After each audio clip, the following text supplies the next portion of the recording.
So to reiterate, Brees just told you Nick Saban will take center stage in Atlanta, and this is the first time since 1985 that it hasn't been hosted in the Birmingham area. CBS 42 News reporter Britt Moore live in Hoover now with a look at what city leaders have to say about this change. Britt.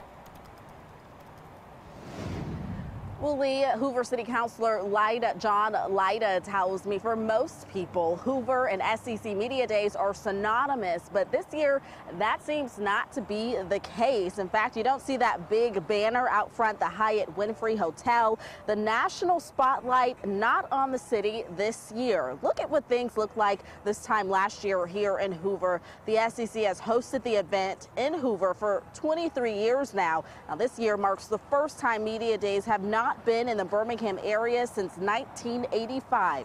Now, the SEC commissioner has said he intends for the event to have some portability, and moving SEC football Media Days really re-energizes the event. Now, City Councilor John Lyda tells me Media Days bring a lot of attention to this city. The eyes of the sports nation are often on SEC Media Days, and what will come out of that from the coaches' comments.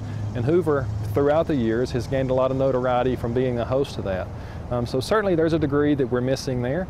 But again, we have open arms in the SEC whenever they're ready to return.